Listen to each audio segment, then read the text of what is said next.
This is SBS News in Easy English. I'm Peggy Giacomellos. The leaders of the G7 group of the world's biggest economies have announced a massive investment program for developing countries. They're providing more than $850 billion in public and private funds over the next 5 years for essential infrastructure. US President Joe Biden says the spending will improve lives around the world. Collectively, we aim to mobilize nearly $600 billion from the G7 by 2027. These strategic investments are areas of critical to sustainable development and to our shared global stability. Prime Minister Anthony Albanese will arrive in Europe later today for a NATO summit, which is expected to be dominated by discussions about the war in Ukraine. Leaders from NATO nations and key partners, such as Australia, are meeting in Spain to discuss issues including Russia's military invasion.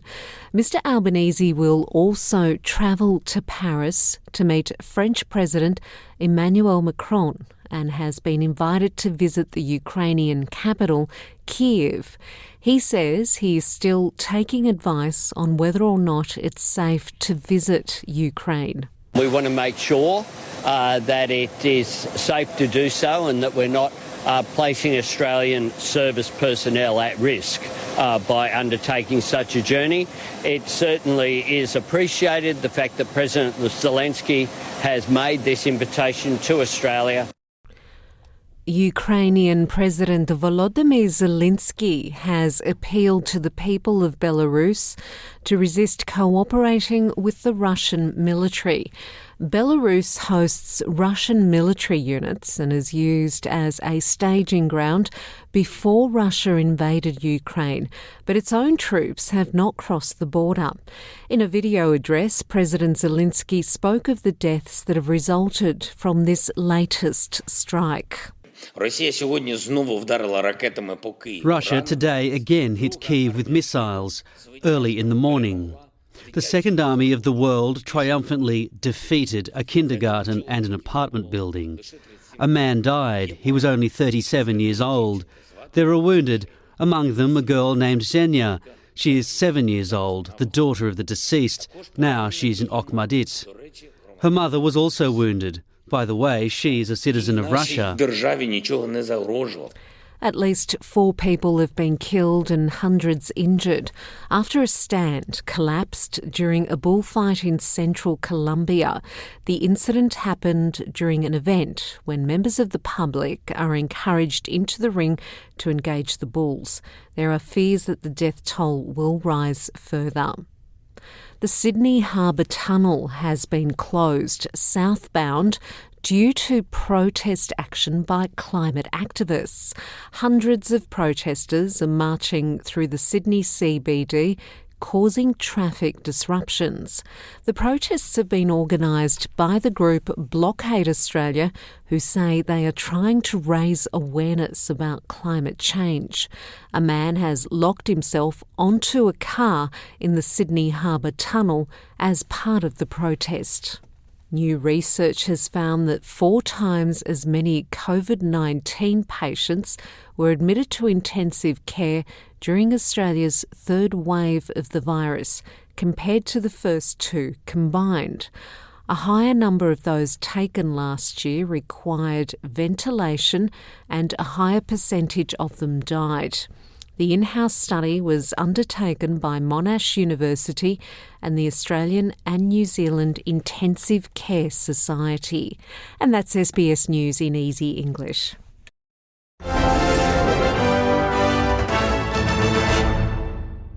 This is SBS News in Easy English. I'm Peggy Giacomellos.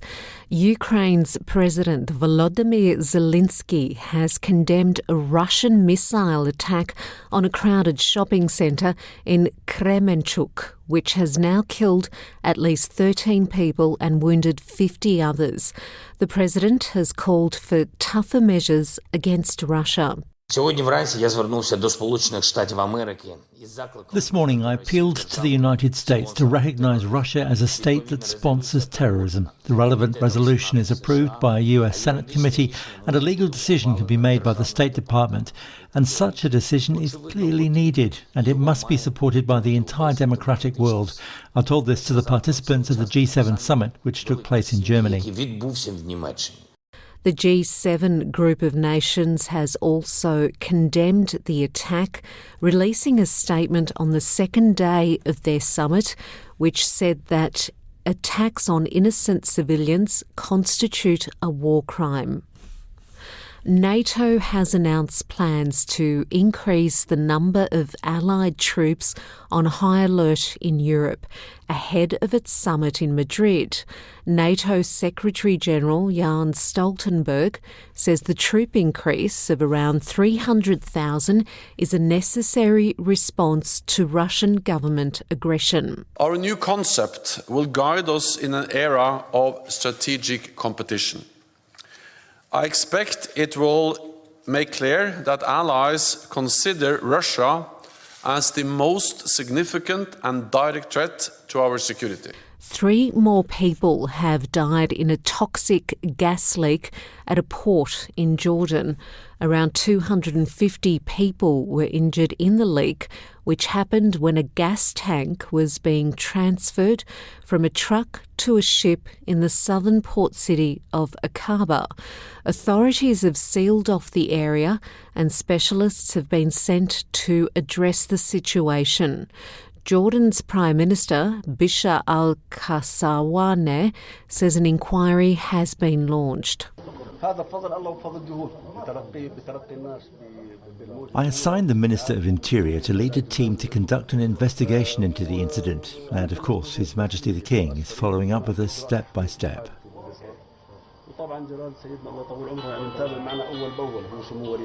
Limited aid has begun arriving in Afghanistan to support the victims of last week's deadly earthquake. The World Food Programme has sent 18 trucks filled with high-energy biscuits to people in remote areas. But aid groups are struggling to reach some affected areas. World Food Programme spokesperson Shelley Thackrell has urged the world to step forward. Afghanistan was already reeling from decades of conflict, years of drought, the pandemic, and now this crippling economic crisis. So the earthquake has really added additional burden to resources, to food assistance, and this is why we appeal to the international community to please not to forget Afghanistan and please to continue to support the people here who desperately need your help. In tennis, Wimbledon has gotten underway for Thanasi Kokinakis. The 26-year-old is enjoying his maiden win in London by setting up a second-round match with 3-time defending champion Novak Djokovic.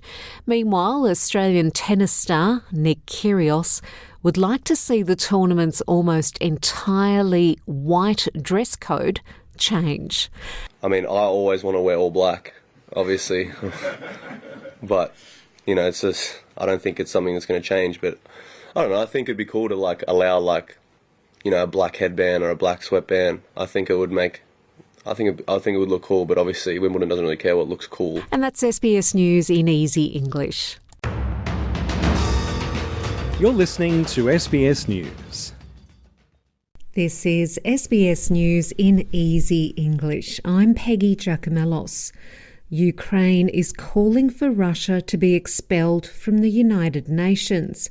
Ukrainian President Volodymyr Zelensky says Russia does not deserve to remain in the world body and should also be labelled a terrorist state. He says Russia is violating principles of the UN. Russia does not have the right to take part in discussing and voting in regard to the war in Ukraine, which is unprovoked and simply colonialist of the part of Russia. I urge you to deprive the delegation of the terrorist state of its powers in the UN General Assembly that is possible, that is necessary, that is fair. Lawyers for socialite Ghislaine Maxwell say they plan to appeal the 20-year sentence handed down for helping Jeffrey Epstein sexually abuse teenage girls. In her sentencing remarks, US District Judge Alison Nathan said that a very significant term was necessary and that she wanted to send a message these kinds of crimes would be punished. Speaking outside the New York courtroom after the case, Maxwell's lawyer, Bobby Sternheim, said Epstein was the actual criminal. Our client, Ghislaine Maxwell, has been vilified, pilloried, and it left little room for her to be treated fairly, because even before she stepped forward into this courthouse, she was being tried and convicted in the court of public opinion. We are confident that she will prevail on appeal. It is feared that there could be more deaths from a truck left abandoned in Texas this week, with dozens of migrants on board in hot and dry conditions.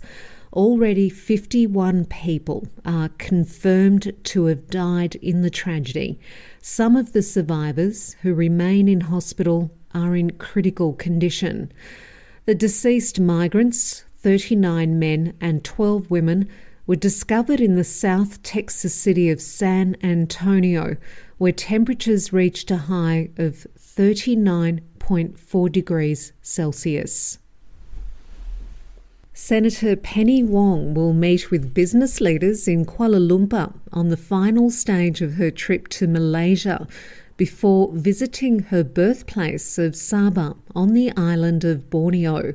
She has already met with Malaysia's foreign minister.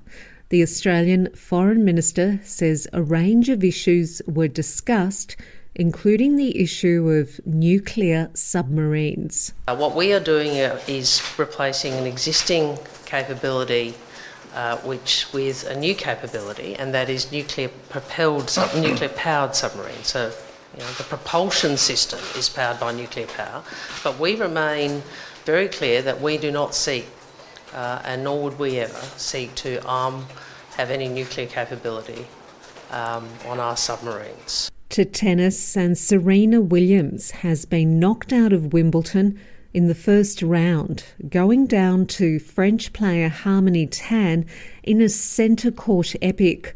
Williams had not played a singles match since last year. Harmony Tan told fans after the match she was worried at first when she saw the draw. Yeah, it's Serena Williams. She's a legend, and I was like, oh my God, how can I play? And if I can win one game or two games, it was really good for me. Well, you'll be delighted to know you did much, much better than that. And that's SBS News in Easy English.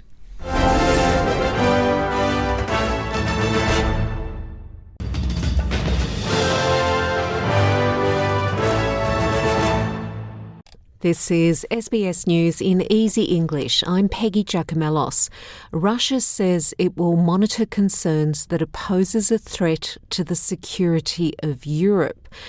Russian President Vladimir Putin says they have no territorial disputes with Sweden and Finland, the two countries which have just been invited to join the NATO alliance. Mr. Putin made his comments a day after NATO member Turkey lifted its veto over the bid by Finland and Sweden to join the alliance after the three nations agreed to protect each other's security. But he says if NATO puts any support measures inside Finland and Sweden, then Russia will respond. Раньше не было никаких угроз для них. If NATO troops and infrastructure are deployed, we'll be compelled to respond in kind and create the same threats for the territories from which threats towards us are created. It's obvious. Don't they understand that? Everything was going fine between us, but now there will be tensions. There certainly will. This is obvious and inevitable. Очевидно, безусловно, так без этого невозможно. Повторяю, если это будут создаваться нам угрозы.